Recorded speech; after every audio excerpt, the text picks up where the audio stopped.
Bien-aimé, shalom la famille, je suis Mélène Babella, assistant pasteur. J'ai été responsabilisée pour apporter la méditation de ce matin.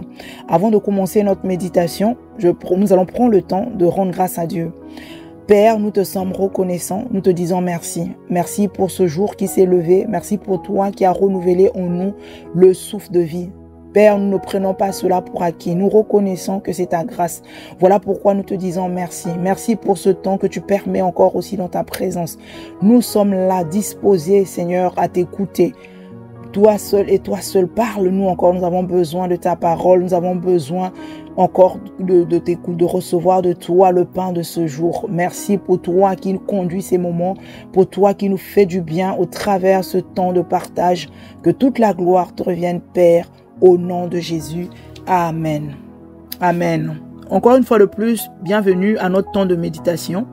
Notre passage d'introduction se trouve dans Deutéronome au chapitre 2, verset 24. C'est Dieu qui parle. Il parle au peuple d'Israël. Il dit, levez-vous, partez et passez le torrent de l'Arnon. Vois, je livre entre tes mains Sion, roi de Hesbon, l'Amoréen et son pays. Commence la conquête, fais-lui la guerre. Amen. Là, Dieu parle au peuple, il dit, vois. Je livre. Donc, conduit par Moïse, bien sûr. Je livre entre tes mains. Donc, vois ce que moi, j'ai déjà fait dans le spirituel. Quand tu vois ce que Dieu a fait dans le spirituel, toi, de ton côté, maintenant, agis pour emmener à manifestation ce qui est déjà fait, ce que j'ai déjà fait. C'est ce qu'il a dit à Moïse et au peuple. Ne levez-vous. Mais il dit, vois, je livre entre tes mains. Je le fais déjà. Mais qu'est-ce que tu vas faire? Toi, commence la conquête. Fais-lui la guerre. Donc cette manifestation vient par toi. Mais ce que j'ai déjà accompli.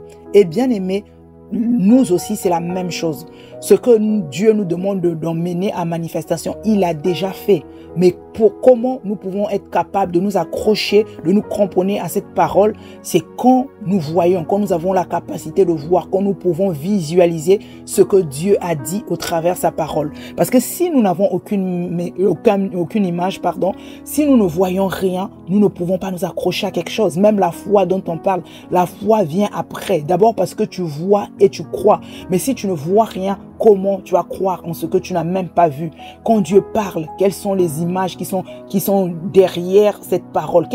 Comment toi tu visualises la parole? Quelles sont les images qui te viennent? Que vois-tu derrière la parole de Dieu? C'est ce qu'il dit à Moïse ici. Vois. Tu dois voir, bien-aimé. Et c'est la même chose pour nous. Ne te pose même pas de questions. Comment je vais voir? Tu as cette capacité de voir. Pourquoi? Simplement, prenons l'exemple. Quand on te raconte, quand on nous raconte une histoire, quand on nous parle, nous voyons, nous avons des images. C'est ce qui permet de générer en nous des émotions. Dimanche dernier, notre pasteur prenait l'exemple lors de la prédication. Quand on vient te raconter un accident, un événement, ça peut être un accident. On vient te raconter un accident, par exemple. On te raconte l'accident. Il y a des personnes, en entendant juste le récit de ce qui s'est passé, il y en a qui arrêtent la personne qui est en train de parler. Ah non, ne continue plus. Je n'arrive pas à supporter.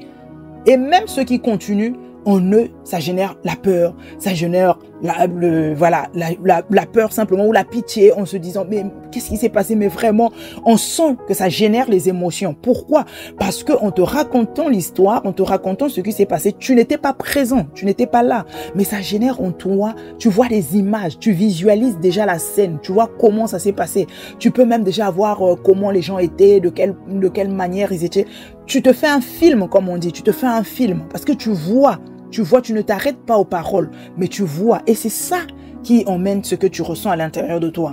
Selon les personnes, il y en a, ça va générer les émotions de peur, il y en a, c'est la pitié, il y en a. Mais dans tous les cas, ça ne te laisse pas comme ça.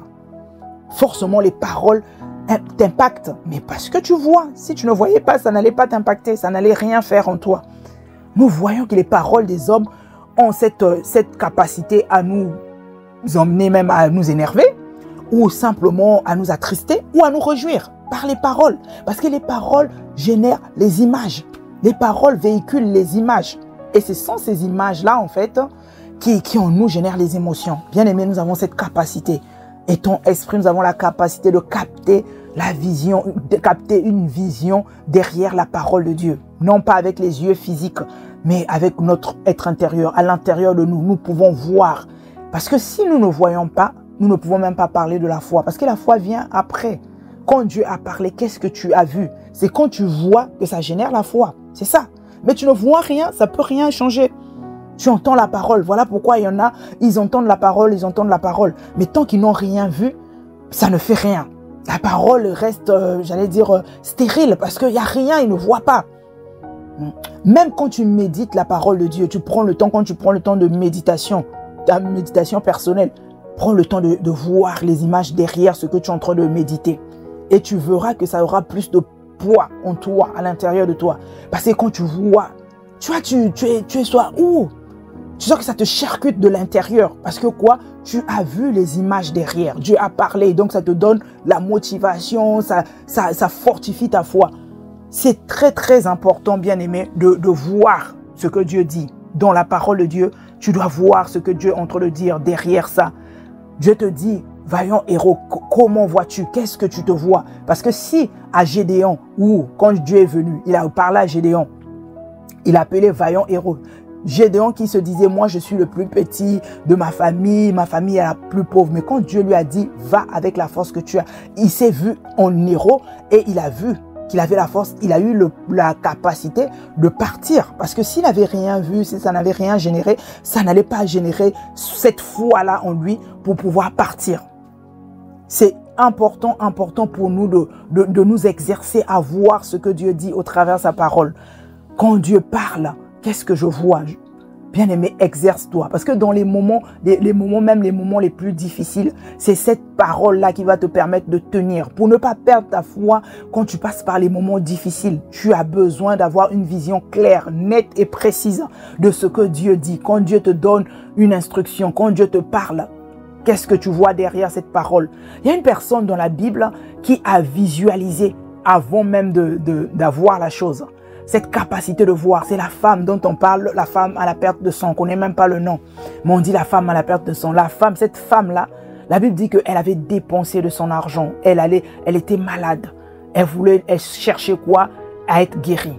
Mais quand elle a entendu parler de Jésus, elle dit, si seulement je touche un pan de son vêtement, si seulement je serai guérie. Donc elle parle au futur. Elle dit, je sais que si je touche, si je prends juste contact avec Jésus, je me vois guérie, je serai. Donc elle s'est déjà vue en bonne santé. En touchant, elle se voit en bonne santé. Bien-aimé, quelle est cette situation pour toi qui te tracasse? Parce que il suffit juste de se dire, mais je vois quoi? Parce qu'il ne s'agit pas de ne rester comme ça. On a toujours un choix, on voit toujours quelque chose. Soit tu vois la situation, soit tu vois la parole de Dieu. Mais je t'encourage, bien-aimé, de voir la parole. Quelle est cette situation que tu peux traverser aujourd'hui? Je ne sais pas par où tu passes, mais tu peux passer par des moments difficiles. Bien-aimé, pour que ta foi tienne, tu as besoin de voir au travers de la parole de Dieu, de visualiser ce que Dieu dit au travers de sa parole. Dieu va te parler, mais que vois-tu? Il a dit à Jérémie, dans Jérémie 1, au verset 11 à 12, il dit à Jérémie, que vois-tu? Que vois-tu? Et plusieurs fois, Dieu parlait comme ça à Jérémie, que vois-tu? Jérémie répond, je vois un amandier. Et c'est derrière ça, il dit, tu as bien vu, je veille sur ma parole pour l'exécuter afin de l'accomplir. Mais qu'est-ce que vois-tu? Dans la situation que tu traverses aujourd'hui, Dieu te pose la même question. Que vois-tu? Et c'est là, tu dois répondre. Qu'est-ce que tu vois? Dans chaque situation, bien-aimé, quelle que soit la situation que tu traverses, que ce soit la maladie, que ce soit la galère, le manque de travail, les situations de conflit, quelle que soit la situation, attente de mariage, attente d'enfant, quel que soit ce que tu peux traverser, Dieu a parlé. Mais est-ce que toi, tu as vu? Parce que quand nous méditons, il ne faut pas que ça passe comme ça. Parce que c'est des choses, c'est des images que nous mettons en surface. C'est des images que nous allons récupérer quand nous traversons des moments difficiles. Ce sont ces images-là qui nous permettent de tenir. Ce sont ces images qui fortifient notre foi. Et notre foi, nous ne pouvons pas perdre la foi pendant les événements. Pourquoi? Parce que nous avons déjà les images. Donc, quand, dans ce cas-là, tu sais ce que Dieu dit. Tu es nouvellement marié, tu es en attente d'enfant. Tu sais que Dieu dit que dans sa maison, il n'y a pas de stérile. Il n'y aura pas de stérile. Et toi, dans cette situation-là, qu'est-ce que tu vois? Tu te vois mère, porteuse de vie, et tu te vois avec tes enfants. Qu'est-ce que Dieu dit dans chaque situation? Dans la situation où c'est le trouble, qu'est-ce que Dieu t'a dit? C'est ça. Comment vois-tu? Comment te vois-tu? Comment visualises-tu la parole? Le corps malade, tu te vois en bonne santé. Pourquoi? Parce que Dieu dit que tu as été guéri par les meurtrissures de Jésus. Donc tu vois la fin, tu vois la finalité, quel que soit le temps que ça prend. Parce que ça peut prendre du temps. Oui, le temps de la manifestation. Toi, tu connais déjà la finalité, tu connais déjà la suite, tu connais la fin de l'histoire. Alors tu t'accroches sur ce que tu vois. Dieu l'a montré à Abraham, nous l'avons vu. Il a dit à Abraham, viens, viens dehors. Et il dit, regarde les étoiles, regarde les étoiles. C'est comme ça que sera ta postérité. C'est comme ça. Donc Abraham s'est cramponné à cette vision. Il a vu, il a dit, Dieu m'a dit que là, grande sera ma postérité. Donc il a vu et il s'est accroché à cette image. Et ça a fortifié sa foi. Il a commencé à marcher par rapport à ça. Parce qu'il a vu. Au départ, il y a un moment donné, Dieu avait parlé seulement. Il a pris la route. Mais à un moment donné, Dieu lui a montré au travers ses étoiles une image pour lui montrer comment ça serait. Mais ça lui a permis de s'accrocher. Cette vision lui a permis de tenir, quel que soit le temps que ça prenait. La Bible dit qu'il s'est cramponné. Il s'est cramponné à cette vision, à cette parole. Il s'est cramponné, il s'est accroché, il n'a plus lâché. Pourquoi? Parce qu'il marchait avec cette vision. Tu as besoin de marcher avec une vision. Tu as besoin de voir, de visualiser la parole de Dieu. Voilà pourquoi n'attends pas pendant les moments difficiles pour aller chercher qu'est-ce que Dieu dit par rapport à ça. Tu dois méditer la parole. Tu dois connaître la parole de Dieu dans chaque situation. Afin que quand tu passes par cette situation, cette parole refait surface, cette parole revient. C'est là on parle, tu te rappelles de cette parole, tu te rappelles de ce que tu as vu. Et ça te permet de tenir. Ça te permet de tenir ferme. Et là, tu te regardes à ça, tu te focalises sur ça, tu t'accroches sur cette image, tu dis, je tiens, je sais que je ne mourrai pas, je vivrai parce que je dois raconter les œuvres de Dieu dans ma vie. Ma vie sera un témoignage. Pourquoi? Parce que Dieu me dit, il a des projets de paix pour moi et non de malheur. Donc, je ne vois pas la situation que je traverse, par laquelle je passe, mais je me focalise sur ce que Dieu a dit. Il a dit qu'il a des projets de paix. Donc, je me vois déjà dans ces projets, d'être dans la paix, dans ces projets, en train de me réjouir parce que Dieu m'a parlé, parce que Dieu a parlé. Bien aimé, c'est de ça qu'il s'agit. Donc, si tu passes par les moments difficiles, rappelle-toi de ces images, rappelle-toi de ce que Dieu a dit. Et ça te permet de tenir ferme, de te dire non, je ne m'ébranle pas. Ma foi ne s'ébranle pas, je n'abandonne pas, je ne lâche pas parce que je me rappelle que Dieu avait parlé et ces images m'ont fait marcher jusque-là. Je vois le temps qui est passé, mais je ne veux pas m'arrêter là. Pourquoi? Parce que c'est difficile? Non, pas du tout. Ce n'est pas ça qui va me faire baisser les bras. Je continue à avancer, à avancer. Pourquoi? Parce que je suis tenu, je suis emmené, je suis encouragé par une parole, par une vision que j'ai eue. Je ne lâche pas la vision. Je continue à marcher avec ce que Dieu m'a montré au travers sa parole. Amen. Bien-aimés, accrochons-nous à ça, à cette vision, à la parole de Dieu, à ce que Dieu dit. Nous devons nous exercer encore et encore à pouvoir voir, à visualiser la parole de Dieu. Ne nous relâchons pas. Exerçons-nous encore et encore. Et ça viendra. Tu te poses des questions, tu te dis, mais comment? Je ne vois pas. Tu as cette capacité de voir. Imagine-toi simplement que dans chaque situation, tu as le choix entre de voir la situation, de t'arrêter sur la situation ou de voir ce que Dieu te dit de voir. Donc, ce que tu es capable de capter, avec ton esprit. Fais le choix de visualiser la parole. Ça te permettra de tenir. Et au travers de cette parole que tu as vue, cette image que tu as vue au travers de la parole de Dieu, c'est ça aussi qui t'emmène à passer à l'action, qui t'emmène à agir afin d'emmener à manifestation la parole de Dieu. Bien aimé, il n'y a pas de foi si tu ne vois pas. Il n'y a pas de foi sans vision. Si tu ne vois pas, tu ne peux pas croire. Tu dois voir. Et ce que tu vois, c'est ce que tu emmènes à manifestation. Tu ne peux pas avoir ce que tu ne vois pas. Tu dois voir avant d'avoir. Oui, tu dois apprendre vraiment à visualiser la parole de Dieu pour pouvoir emmener à manifestation ce que Dieu dit dans sa parole. Et c'est ça aussi qui te permet de ne pas perdre ta foi dans les événements difficiles, quand tu passes par les tempêtes, quand tu passes par le vent, quand tu traverses les moments difficiles. Ça te permettra de garder ta foi parce que tu sais en quoi tu as cru, parce que tu sais ce que tu vois, ce qui est devant toi. Même en fermant les yeux, tu vois clair, net et précise. Alors tu t'accroches à ça, tu dis quel que soit le temps que ça prendra. Ce que j'ai vu là, je sais que c'est ça. Je sais que c'est la fin. Donc ma fin s'écrira gloire. Amen. Nous allons prendre le temps vraiment de rendre grâce à Dieu, de lui dire merci, vraiment merci pour sa parole. Lui qui nous parle encore ce matin au travers de sa parole. Nous te rendons toute la gloire, Seigneur, parce que tu nous rappelles encore que tu as tout accompli au travers de ta parole. Voilà pourquoi nous nous engageons, Seigneur, à voir ce que toi tu as accompli au travers de ta parole. Voir ce que toi tu nous montres quand tu parles, Seigneur, au nom de Jésus. Nous refusons de nous atteler, de regarder à ce qui ne va pas, à ce qui ne fonctionne pas, aux erreurs commises dans le passé, aux situations difficiles, aux événements douloureux. Seigneur, nous détournons notre regard de tout cela. Nous avons besoin de nous focaliser sur toi, ce que toi tu nous montres au travers ta parole au nom de Jésus. Seigneur, merci. Merci pour tout ce que tu fais. Toi, notre Dieu, notre berger. C'est toi qui nous conduis. Tu nous conduis vers les verts pâturages. Tu nous fais du bien chaque jour. Tu es avec nous. Seigneur, merci. Merci, Seigneur, parce que tu pourvois à nos besoins. Nous ne manquons de rien. Et cela dans tous les domaines de notre vie. Que ce soit dans le domaine spirituel, Seigneur, tu pourvois. Dans le social, dans le matériel, dans tous les domaines, même émotionnels, Seigneur, tout va bien. Nous ne manquons de rien. Ni le matériel, ni la paix, ni la joie. Nous sommes comblés, épanouis au nom de Jésus. Là où, Seigneur, il y avait des situations compliquées, dans les familles où il y avait des conflits, Seigneur, ta paix se répand maintenant au nom de Jésus. Je vois ta paix se répandre au nom de Jésus. Ta paix à toi qui surpasse toute intelligence se répand dans les familles au nom de Jésus. Seigneur, merci. Merci, Seigneur, parce que je vois, Seigneur, oh Dieu, la santé divine se répand totalement dans la vie de mes bien-aimés qui avaient le corps malade.